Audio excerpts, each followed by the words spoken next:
اللهم انفعني بما علمتني وعلمني ما ينفعني وارزقني علما نافعا۔ اساتذہ کرام، علماء کرام،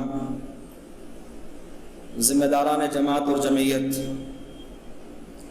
بزرگوں، نوجوانوں، پیارے بچوں اور پردہ نشین اسلامی مائی اور بہنیں، مجھے آپ حضرات کے روبرو کچھ گفتگو کرنے کا مکلف کیا گیا ہے۔ فقد لبثت فیکم امرا من قبل کے تحت آپ میں سے اکثر مجھ سے واقف ہیں، کچھ ایک تو میرے اساتذہ ہیں اور کئی ایک میرے مربیان ہیں، کچھ موجود ہیں، کچھ اللہ کو پیارے ہوئے ہیں، جو انتقال شدہ ہیں اللہ ان کی مغفرت فرمائے، اور جو حاضرین ہیں اللہ تبارک و تعالی صحت و عافیت کے ساتھ ان کی عمر میں درازی اور برکتیں عطا فرمائیں۔ چونکہ میں آپ کا اپنا ہوں اور آپ مجھے بچپن ہی سے جانتے ہیں، اس مسجد میں میرا بچپن گزرا ہے، تو میں اس درخواست کے ساتھ اپنی اس گفتگو کو آگے بڑھاتا ہوں، آپ میری بات کو یہ سمجھ کر کے سنیں کہ ہمارا اپنا ایک بچہ بول رہا ہے۔ میں اساتذہ سے اور میرے مربیان سے اس درخواست کے ساتھ میں آگے بڑھتا ہوں کہ اگر درمیان میں زبان لڑکھڑائے تو آپ تعجب نہ کرنا، اور اگر کچھ اصلاح طلب پہلو ہوں تو آپ اساتذہ اور مربی ہونے کی حیثیت سے ضرور میری اصلاح کرنا۔ اللہ تعالیٰ مجھے اور آپ کو جو کچھ ہم کہیں اور سنیں ان سب باتوں پر عمل کی توفیق عطا فرمائے۔ محترم حاضرین، جس موضوع کے تحت مجھے آپ کے سامنے بولنا ہے، کہنا ہے، وہ موضوع ہے رزق حرام کے اثرات انسانی زندگی پر۔ رزق حرام، اس تحت میں نے آپ کے سامنے سورہ زلزال کی مشہور آیت پڑھی اور جس کو آج نماز میں حافظ صاحب نے دوسرے رکعت میں تلاوت بھی کیا۔ مکافات عمل کے اعتبار سے آیت بڑی جامع آیت ہے۔ فَمَن يَعْمَلْ مِثْقَالَ ذَرَّةٍ خَيْرًا يَرَهُ وَمَن يَعْمَلْ مِثْقَالَ ذَرَّةٍ شَرًّا يَرَهُ، کہ جو کوئی ذرہ برابر خیر کرے گا وہ بھی دیکھے گا، دنیا میں بھی دیکھے گا، آخرت میں بھی دیکھے گا، اور جس کسی نے ذرہ برابر شر کیا، برائی کی، وہ بھی دنیا میں دیکھے گا اور اس کو بھی وہ آخرت میں پائے گا۔ تو لہذا اس مناسبت سے ایک حدیث میں نے آپ کے سامنے پڑھا، کافی مرتبہ آپ حضرات نے اس حدیث کو سنا ہوگا۔ نبی کریم جناب محمد رسول اللہ صلی اللہ علیہ وسلم فرماتے ہیں، ان اللہ طیب لا یقبل الا طیبا، اللہ تبارک و تعالی پاک ہے اور پاک چیزوں کو ہی اللہ قبول فرماتا ہے، اور اللہ رب العالمین نے مومنوں کو انہی چیزوں کے کرنے کا حکم دیا جن چیزوں کا اللہ رب العالمین نے رسولوں کو حکم دیا ہے۔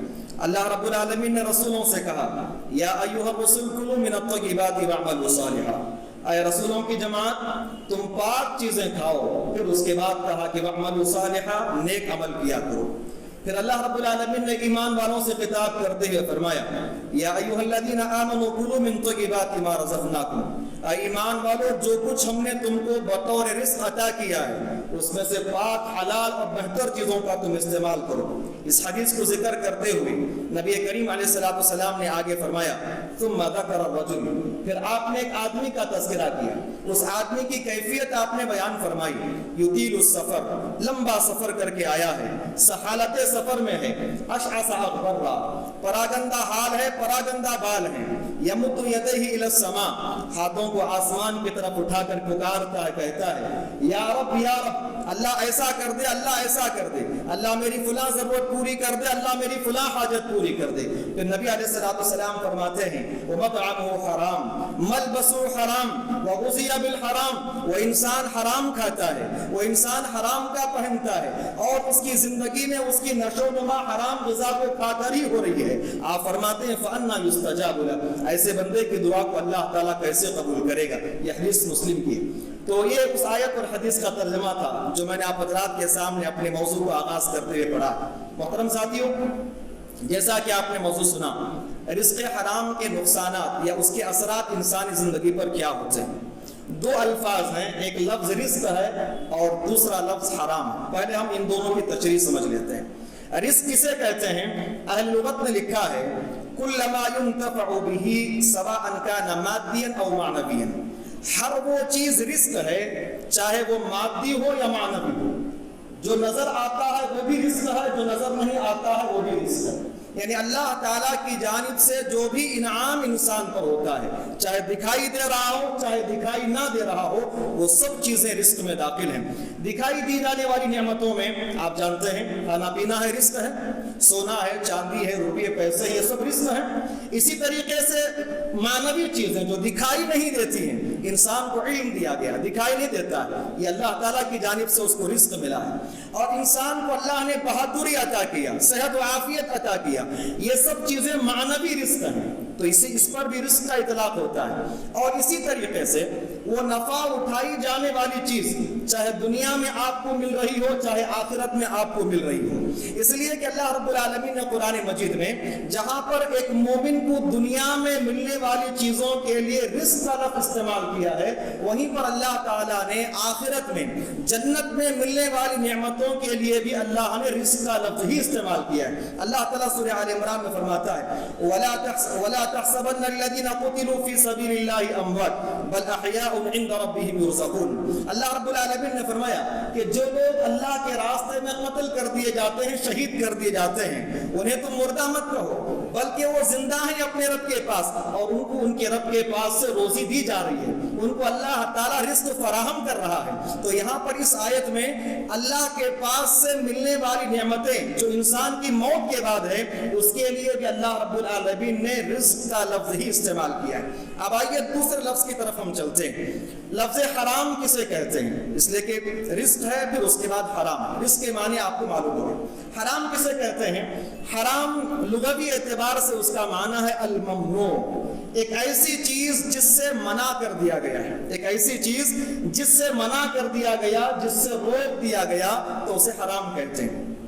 اور آپ جانتے ہیں کہ اسلام میں ممنوعات کی ایک فہرست ہے، ہر چیز میں کچھ ممنوعات ہیں، رشتے کے معاملے میں کچھ ممنوعات ہیں، کاروبار کے معاملے میں کچھ ممنوعات ہیں، زبان اور گفتگو کے معاملے میں کچھ ممنوعات ہیں، ہر میدان میں یا ہر چیز میں کچھ الگ الگ ممنوعات ہیں۔ لیکن ہماری جو آج کی گفتگو ہے وہ اس تمام ممنوعات سے قطع نظر صرف ہمیں رزق کے تعلق سے بات کرنا ہے، تو لہذا اس معاملے میں شرعاً اس کی کیا تعریف بیان کی جاتی ہے؟ کہا ما طلب الشارع ترکہ علی وجہ الحتم والالتزام۔ شارع نے یعنی اللہ رب العالمین نے اور نبی کریم علیہ السلام نے حتمی طور پر تاکید کے ساتھ جس چیز سے رکنے کا حکم دیا ہو اس کو حرام کہا جاتا ہے۔ بعضوں نے یہ تعریف کی ما یثاب تارکہ امتثالا ویستحق العقاب فاعلہ، کہ ایک انسان کسی کام سے بچ رہا ہے، یہ سوچ کر بچ رہا ہے کہ اس سے بچنا اللہ کا حکم ہے، اللہ رب العالمین نے مجھے اس سے بچنے کا حکم دیا، نبی نے مجھے اس سے بچنے کے لیے کہا، اور اس پر وہ ثواب کی امید رکھتا ہے۔ جیسے حلال کو اختیار کرنے سے مجھے نیکی ملتی ہے، اسی طریقے سے اس حرام سے بچنے سے بھی مجھے نیکی ملتی ہے۔ تو اس چیز کو کہتے ہیں حرام، کہ جو بندہ کسی چیز سے بچ رہا ہے اس نیت سے، اس ارادے سے کہ اللہ اور اس کے رسول نے اس سے بچنے کی تاکید کی ہے، اور اگر کوئی وہ کرتا ہے تو اس کا فاعل یعنی اس کا مرتکب اللہ کے ہاں سزا کا مستحق ہوگا، اسے ہم حرام کہتے ہیں۔ اور اس طریقے سے بعض نے اس کی تعریف یہ بیان کی ما یکون الذنب فی فعلہ، جس کے کرنے میں گناہ لازم آ جاتا ہو، یہ چیزیں حرام میں داخل ہیں۔ تو یہ لغوی تحقیق یا الفاظ کی تحقیق ہو گئی، لغوی اور شرعی، جو میں آپ کے سامنے جس موضوع کی مجھے وضاحت کرنی ہے۔ محترم ساتھیو، انسانی زندگی میں معاش کو، روزی روٹی کو، رزق کو بڑا اہم مقام حاصل ہے، اور ہم سب جانتے ہیں کہ بغیر روزی کے، بغیر رزق کے ایک انسان کی زندگی ناممکن ہے، جی نہیں سکتا ایک بندہ۔ تو جس طریقے سے ایک انسان کی زندگی کی سلامتی کے لیے رزق کا ہونا ضروری ہے، اسی طریقے سے ایک مومن کے ایمان کی سلامتی کے لیے حلال رزق کا ہونا ضروری ہے۔ بات سمجھ رہا؟ جو اہمیت انسانی زندگی میں رزق کی ہے، وہی اہمیت ایک مومن کی زندگی میں رزق حلال کی ہے۔ ایک مومن کی ایک انسان کی زندگی سے رزق نکل گیا تو اس کی زندگی ناممکن.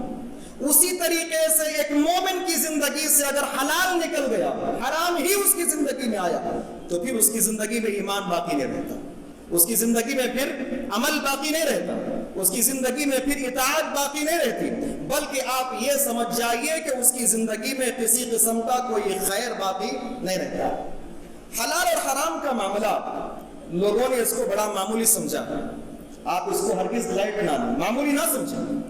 حرام اور حلال کو جاننے اور اس کی تمیز کرنے کا جو معاملہ اتنا اہم ہے کہ اللہ رب العالمین نے نبی کریم جناب محمد رسول اللہ صلی اللہ علیہ وسلم کے بعثت کے جو مقاصد بیان فرمائے, ان میں سے ایک مقصد اللہ رب العالمین نے فرمایا وَيُحِلُّ لَهُمُ الطَّيِّبَاتِ وَيُحَرِّمُ عَلَيْهِمُ الْخَبَائِثَ, وَيُحِلُّ لَهُمُ الطَّيِّبَاتِ وَيُحَرِّمُ عَلَيْهِمُ الْخَبَائِثَ.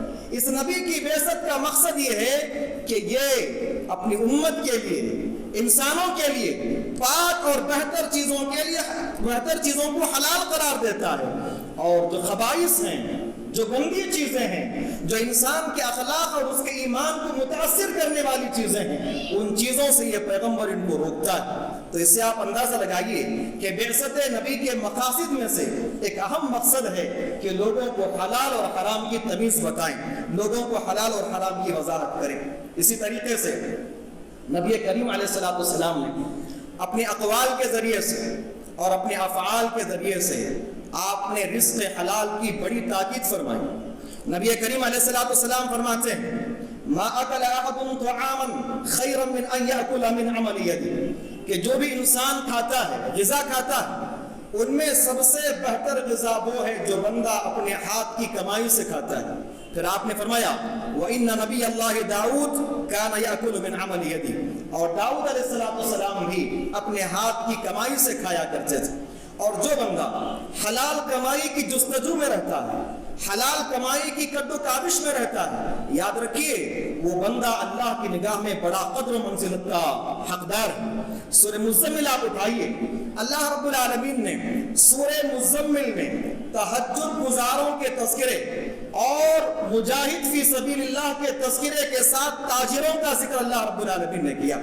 شروع میں ایسا تھا کہ نماز تہجد پڑھنا ہے تو رات کا اکثر حصہ تہجد پڑھنا ہے, قلیل حصہ آپ کو سونا ہے. لیکن بعد میں اللہ رب العالمین نے حکم دیا علم ان سيكون منكم مرضى واخرون يضربون في الارض يبتغون من فضل الله واخرون يقاتلون في سبيل الله فاقرؤوا ما تيسر منه. اللہ رب العالمین نے کہا پہلے تو ہم نے آپ کو ایسا حکم دیا تھا کہ رات کا اکثر حصہ آپ عبادت کریں گے, تہجد پڑھیں گے. ہمیں معلوم ہے کہ تم میں سے بعض بیمار ہیں, ہمیں معلوم ہے کہ تم میں سے بعض ایسے بھی ہوں گے جو اللہ کے فضل کو تلاش کرنے ادھر ادھر گھوم رہے ہیں, تاجر حضرات ہیں, اور بعض ایسے بھی ہیں جو مجاہد فی سبیل اللہ کے راستے میں جہاد کر رہے ہیں. اسی لیے ہم اپنے اس حکم میں تخفیف لاتے ہیں. اب آپ کو لمبی رات تہجد پڑھنے کی ضرورت نہیں ہے. کہا گیا کہ قم اللیل الا قلیلا نصفہ او انقص منہ قلیلا او زد علیہ ورتل القرآن ترتیلا. کہا گیا کہ آدھی رات پڑھیں, اس سے کم کریں, اس سے زیادہ کریں, بہرحال اپنی سہولت کے اعتبار سے بہرحال آپ کو قیام اللیل کرنا. تو مجھے یہاں پر بتانا یہ ہے کہ حلال کمائی کی جستجو کرنے والے کے لیے اللہ رب العالمین نے مجاہد فی سبیل اللہ ایسے لوگوں کے ساتھ تذکرہ کیا. میرے محترم ساتھیوں, دور حاضر جس سے ہم اور آپ گزر رہے ہیں, یقیناً ہم یہ نہیں کہتے کہ حلال اور حرام کی تمیز ناممکن ہے, بلکہ اگر کوئی انسان صحیح دینی علم رکھتا ہو, علماء سے اس کے روابط ہیں, اور اپنے اندر ایمانی غیرت رکھتا ہے, تو بندہ یقیناً حلال اور حرام کی تمیز کر کے زندگی میں آگے بڑھے گا, حلال کو اختیار کرے گا, حرام سے بچے گا. لیکن یقیناً ہم جن ایام سے گزر رہے ہیں, نبی کریم علیہ الصلوۃ والسلام نے اس کی ترجمانی بھی فرما دی. کہا کہ یأتی علی الناس زمان لا یبالی المرء بما اخذ المال من الحلال ام من الحرام. لوگوں پر ایک ایسا زمانہ بھی آئے گا کہ آدمی یہ تمیز نہیں کر پائے گا, جو بھی اس کے پاس مال آ رہا ہے اس کے بارے میں وہ کوئی تمیز نہیں کرے گا, حلال سے آ رہا ہے تب بھی لے گا, حرام سے آ رہا ہے تب بھی لے گا. دوستو, ہم اور آپ یہ بات اچھی طرح جانتے ہیں کہ آج حرام کے بہت سارے ذرائع ہیں, گھر بیٹھے آپ کو حرام آ کر کے مل رہا ہے. لیکن ایک مومن کو چاہیے کہ وہی بات کہے جو بات اللہ رب العالمین نے بیع اور ربا کے تعلق سے بتائی, کہ جو کافر ہیں وہ کہتے ہیں کہ انما البیع مثل الربا، سود اور کاروبار دونوں ایک جیسے ہیں۔ کاروبار میں بھی بندہ پیسے لگاتا ہے، منافع کماتا ہے، سود میں بھی بندہ پیسے دیتا ہے، منافع کماتا ہے۔ ایک مومن کہتا ہے احل اللہ البیع وحرم الربا، اللہ رب العالمین نے بیع کو حلال کیا اور ربا کو اللہ نے حرام کیا۔ تو یہ سوچ کر کے ایک مومن کو چلنا ہے، لاکھ دنیا اس حرام کے تعلق سے جائز ہونے کے دلائل پیش کرے، لاکھ دنیا اس کے بہانے پیش کرے، لیکن ایک سچا مومن وہ ہوتا ہے جو ہمیشہ روشن راستے پر نکلتا ہے۔ اس لیے کہ نبی کریم علیہ السلام فرماتے ہیں الحلال بین والحرام بین، حلال واضح حرام واضح، وبینہما مشتبہات، حلال اور حرام کے درمیان کچھ شبہ والی چیزیں ہیں۔ مومن سے کہا گیا کہ شبہ کی چیزوں سے بھی بچ جاؤ، شبہ کی چیزوں سے بھی بچ جاؤ۔ حلال ہے واضح ہے، حرام ہے واضح ہے، حلال کو اختیار کر لیا، حرام سے آپ بچ گئے، شبہ ہو رہا ہے، کیا کرنا؟ اپنے دین اور ایمان کی حفاظت کے لیے شبہ والی چیزوں سے بھی بچ جاؤ، پرہیز کر لو، جب تک کہ پورے شرح صدر کے ساتھ اس کے تعلق سے وضاحت نہ ہو جائے۔ میرے محترم ساتھیو، انسان اپنی زندگی میں حرام حاصل کرتا ہے، اللہ حفاظت فرمائے، حرام حاصل کرتا ہے، حرام استعمال کرتا ہے۔ اس کے تعلق سے علامہ ابن قیم رحمہ اللہ بیان فرماتے ہیں دو وجوہات ہیں جن وجوہات کی بنیاد پر ایک انسان حرام کھا لیتا ہے، حرام حاصل کرتا ہے یا حرام کو لے لیتا ہے، دو وجوہات کی بنیاد پر۔ پہلی وجہ یہ ہے کہ اپنے رب سے برا گمان کرتے ہوئے، سوء ظن بربک، اللہ تعالیٰ سے بدگمانی کا شکار ہو کر کے وہ بندہ حرام لیتا ہے۔ بدگمانی کا کیسے شکار ہوتا ہے؟ ارے اگر یہ نہ کروں گا تو مجھے مال ملے گا کہ نہیں ملے گا، اگر میں یہ نہیں کروں گا تو میں سوکار بنوں گا کہ نہیں بنوں گا، اگر میں یہ نہیں کروں گا تو میں جو ہے آرام سے رہوں گا کہ نہیں رہوں گا، میری اولاد کا کیا ہوگا، فلاں کیا ہوگا۔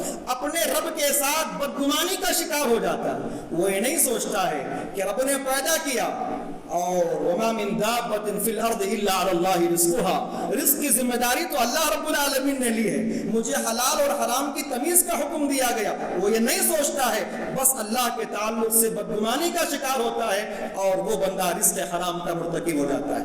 اور دوسری وجہ بتائی علامہ ابن قیم رحمہ اللہ، کہتے ہیں دوسری وجہ یہ ہے کہ ایک انسان حرام کو جانتا ہے اور یہ بھی جانتا ہے کہ اگر میں حرام سے بچوں گا تو اللہ مجھے ثواب دے گا، اور وہ یہ بھی جانتا ہے کہ حرام کے بچنے سے اللہ تعالیٰ میرے حلال میں اتنی برکتیں عطا کرے گا کہ میں اس حرام سے بے نیاز ہو جاؤں گا۔ یہ سب جانتا ہے، لیکن دل میں شہوت کا غلبہ اتنا زیادہ ہو جاتا ہے کہ یہ سب جانتے ہوئے وہ بندہ حرام کا مرتکب ہو جاتا ہے، جانتے ہوئے بھی وہ بندہ حرام کا مرتکب ہو جاتا ہے، حرام چیزوں کو اپنی زندگی میں داخل کر لیتا ہے۔ اور پھر اس کے بعد کہتے ہیں پہلا جو اللہ کے ساتھ بدگمانی کا شکار ہوا وہ بندہ اپنی کم علمی کی بنیاد پر ایسا کر لیا، اور دوسرا جو بندہ جان کر بھی محرمات کا شکار ہو گیا، محرمات کا مرتکب ہو گیا، وہ بندہ اللہ تبارک و تعالیٰ سے اللہ کی ذات پر صحیح عقیدہ نہ ہونے کی بنیاد پر وہ بندہ اس قسم کی گمراہی کا شکار ہوا۔ تو بہرحال بات یہ معلوم ہوئی کہ دونوں صورتوں میں ایک مومن کا نقصان ہی نقصان ہے۔ بندے کو چاہیے کہ اللہ سے اچھا گمان رکھے، اور بندے کو چاہیے کہ اللہ تبارک و تعالیٰ سے جو دعا نبی کریم علیہ السلام نے سکھائی ہے اس دعا کا پورا التزام کرتا رہے۔ اللہم اکفنا بحلال عن حرامک واغننا بفضلک عمن سواک، اے اللہ جو حلال میرے پاس آ رہا ہے اس میں تو مجھے کفایت شعاری عطا فرما، اور میرے حلال میں اتنی برکتیں عطا فرما کہ میں حرام سے مستغنی ہو جاؤں۔ تو لہذا اس دعا کا مجھے اور آپ کو خوب اہتمام کرنا ہے۔ محترم ساتھیو، ایک اور بات آپ سمجھ کر کے جائیے گا، وہ یہ ہے کہ انسان روز اول سے شیطان روز اول سے انسان کو گمراہ کر رہا ہے، اور انسان روز اول سے شیطان کی گمراہی کا شکار ہے۔ جانتے ہیں آپ کہ سب سے پہلی گمراہی ابلیس نے کیا کروائی انسان سے؟ اسی محرم کا ارتکاب کرایا ابلیس نے۔ باپ آدم اور اماں حوا جنت میں ہیں، اللہ رب العالمین نے کہا کہ جنت کا جو پھل چاہتے ہو کھاؤ، فلاں درخت کے قریب نہیں جانا۔ کیا ہے یہ؟ اللہ نے منع کر دیا۔ منع کر دیا اللہ نے. تو کیا کہا ابلیس نے؟ ہل ادلکم علی شجرۃ الخلد وملک لا یبلا، کیا میں تمہیں بتاؤں شجرۃ الخلد کے بارے میں؟ اگر یہ درخت کا پھل کھاؤ گے تو تم جنت میں ہمیشہ رہو گے. تو اسی محرم کا ارتکاب کرایا ابلیس نے آدم اور حوا سے. نتیجہ کیا ہوا؟ دونوں نے کھا لیا اور جنتی لباس ان سے نکل گیا. ایک اور نتیجہ بھی اس واقعے سے معلوم ہوتا ہے، رزق حرام زندگی میں بے حیائی لاتا ہے. رزق حرام زندگی میں بے حیائی لاتا ہے. رزق کھا لیا آدم اور حوا نے، نتیجہ کیا ہوا؟ فبدت لهما سوآتهما وطفقا يخصفان عليهما من ورق الجنہ. ابلیس نے پہلے ہی یہ سوچا کہ دونوں کو درخت کا پھل کھلوائیں تو ليبدي لهما ما أوري عنهما من سوآتهما، جو شرمگاہیں ایک دوسرے سے ان کی چھپی ہوئی ہیں وہ ظاہر ہو جائیں گی، لہذا وہ اپنے مقصد میں کامیاب ہوا. تو سب سے پہلے اس نے انسان کو جس معاملے کو لے کر گمراہ کیا یہی معاملہ تھا، اور حرام کو بڑے خوبصورت انداز سے پیش کیا. دوستو یاد رکھو، دنیا جہاں میں ہم بھی آگے جاتے ہیں اور وہاں پر ہمیں حرام بڑے خوبصورت نظاروں کو لے کر کے ہمارے سامنے آتا ہے. یہ کرو اتنا ملے گا، وہ کرو اتنا ملے گا، وہاں انویسٹ کرو مہینہ مہینہ اتنا ملتا رہے گا. بڑے منظم انداز سے، بڑے خوبصورت انداز سے میرے اور آپ کے سامنے حرام آتا ہے. کتاب اللہ موجود ہے، سنت نبی موجود ہے، یہ علماء ربانی ہمارے درمیان موجود ہیں. ہماری یہ ذمہ داری ہے کہ ہم قرآن اور حدیث سے رجوع کریں اور ان علماء سے رجوع کر کے اپنے معاملات کو اور اپنی غذاؤں کے معاملے میں اور اپنے کاروبار کے معاملے میں فیصلے کرتے رہیں. تو آئیے دوستوں میں آپ کو لے کر کے چلتا ہوں اکل حرام کے ہماری زندگی میں کیا نقصانات ہوتے ہیں. پہلا نقصان یاد رکھو آپ، اکل حرام کے نقصانات دنیا میں بھی ہوتے ہیں، آخرت میں بھی ہوتے ہیں. اگر کوئی بندہ یہ سمجھ رہا ہے کہ اکل حرام کا نقصان دنیا میں نہیں ہوتا صرف آخرت میں ہوتا ہے تو اس کی یہ غلط سوچ ہے، اس کا یہ غلط سوچنا ہے. اکل حرام کے نقصانات دنیا میں بھی ہوتے ہیں. پہلا نقصان میں ذکر کروں گا آپ کو. آدمی حرام کیوں کماتا ہے؟ تاکہ مال زیادہ ہو، مال بٹورے، جائیداد بنائے، بینک بیلنس بنائے، اولاد کے لیے خوب چھوڑ کر کے جائے.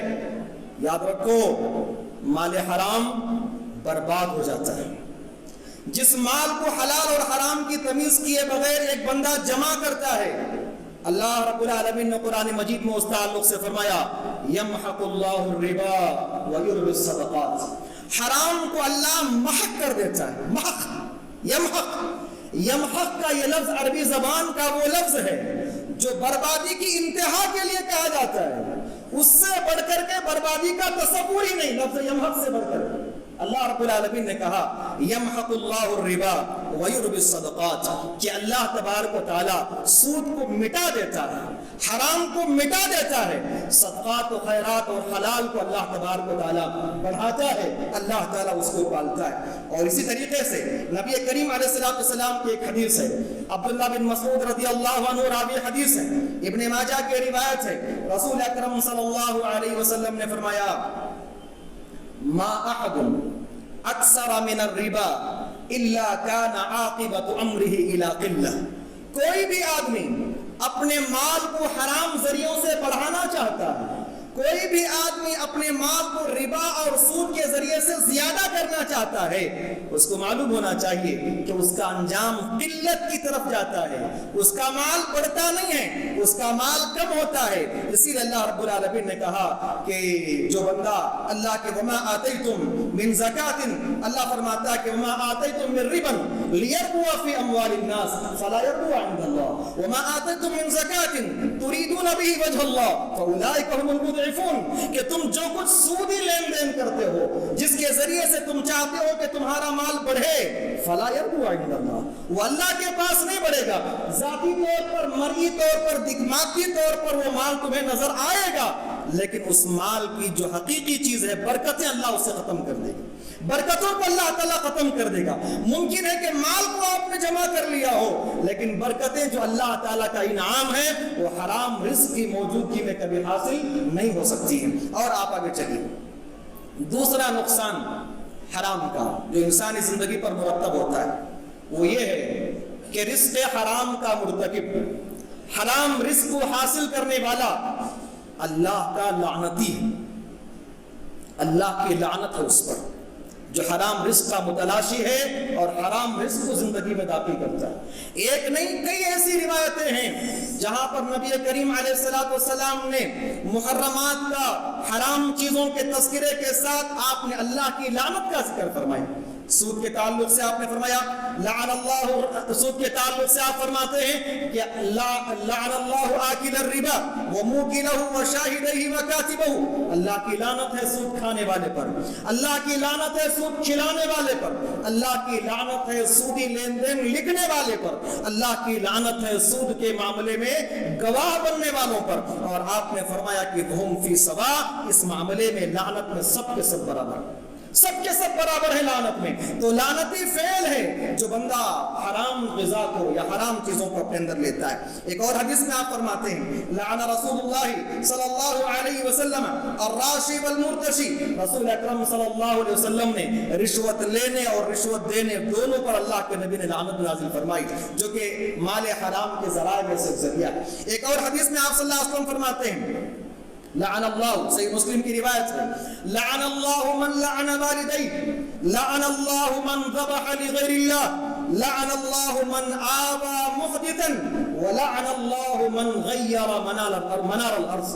اللہ کے نبی فرماتے ہیں اللہ کی لعنت ہے اس بندے پر جو اپنے والدین پر لعن طعن کرتا ہے، اللہ کی لعنت ہے اس بندے پر جو اللہ کے علاوہ غیر اللہ کے لیے ذبح کرتا ہے، اللہ کی لعنت ہے اس بندے پر جو کسی بدعتی کو پناہ دیتا ہے، اللہ کی لعنت ہے اس بندے پر جو منار الارض، زمین کے جو نشانات ہوتے ہیں ان نشانات کو بدل دیتا ہے، زمین کے نشانات کو بدل دیتا ہے۔ کھیتی باڑی کرنے والے یہ بات اچھی طرح جانتے ہیں کہ باقاعدہ بدو ہوتے ہیں، کھیت کے بازو میں ہر کھیت کا بدو ہوتا ہے، کہتے ہیں یہاں تک اس کے کھیت کا نشان، وہاں تک اس کے کھیت کا نشان۔ تو اگر کوئی آپ نے راتوں رات بدو بدل دے، یہاں سے نکال کر 10 قدم کے بعد بدو ڈال دے اور صبح آ کر کے کہے کہ آپ کا بدو وہاں تک ہے، وہیں تک آپ کی زمین ہے، تو کہا گیا کہ یہ اللہ کا وہ بندہ ہے جو اپنے اس کام سے اللہ کی لعنت کا مرتکب ہو رہا ہے، اس لیے کہ وہ ایسا کر کے ایک زمین کو ہڑپ رہا ہے جو اس کے حصے میں نہیں تھی،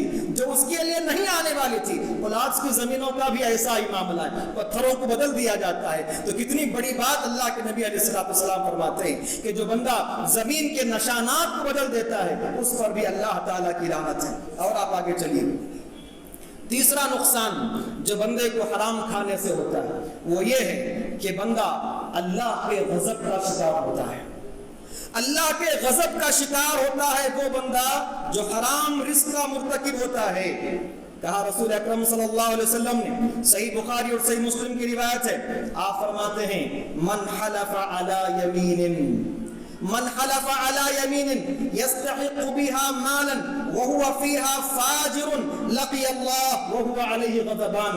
اللہ کے نبی نے فرمایا کہ جو بندہ کسی انسان کے مال کو لینے کے لیے جھوٹی قسم کھاتا ہے، کسی انسان کے مال کو لینے کے لیے جھوٹی قسم کھاتا ہے، قسم کھا لیا کہ یہ ایسی ہے، یہ چیز ایسی ہے، یہ فلاں ہے، بندے نے آپ کی قسم پر یقین کر لیا کہ آپ مومن ہیں، آپ بڑے دیندار ہیں، آپ قسم کھا کر کے کہہ رہے ہیں تو چلو میں مان لیتا ہوں، بندے نے آپ کی قسم کا لاج رکھ کر کے وہ مال لے لیا، وہ مال آپ سے خرید لیا، جبکہ اللہ حفاظت کرے وہ بندہ اپنی اس قسم میں جھوٹا تھا، بس یہ چاہتا تھا کہ اس کا مال لے لے، یا پھر کوئی مقدمہ تھا جہاں پر اللہ حفاظت کرے کسی بندے نے جھوٹی قسمیں کھا کر کے ناحق دوسرے کے مال کو اپنے حصے میں لے لیا، تو اللہ کے نبی فرماتے ہیں وہ اللہ سے جب ملاقات کرے گا تو اس حال میں ملاقات کرے گا کہ اللہ اس سے غضبان، اللہ اس سے غصے میں ہوگا۔